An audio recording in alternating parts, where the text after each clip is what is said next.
अरे काशी के पकीरे सड़किया डोमवा छानेला दुकान डोमवा छानेला दुकान घोड़ा चढ़ला आवे आशीष पूत करे लगला दौरा के मोल करे लगले सुपावा के मोल जल्दी जल्दी मोल करू रे डोमावा भैया रगिया के जून भैया रगिया के जून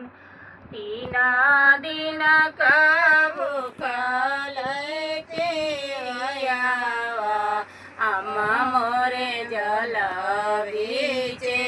ठाड़ अम्मा मोरे जल बीचे कापेला बदनिया उठवा गईले जुराय उठवा गईले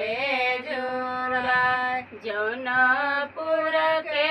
पकी सड़किया उजड़ा करेला दुकान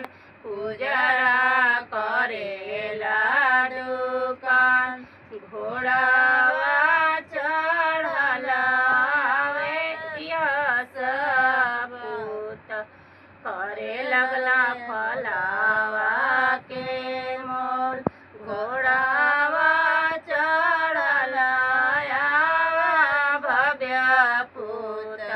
करे लगला फलावा के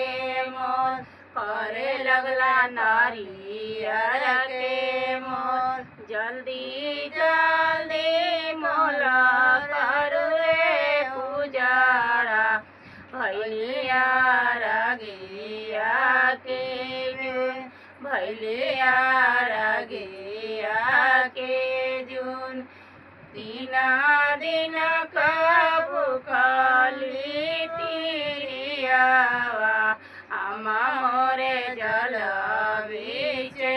ठाड़ अम्मा मोरे जल बीचे ठाड़ थार थार कापेला बदनिया उठवा गईले जुराय उठवा गईले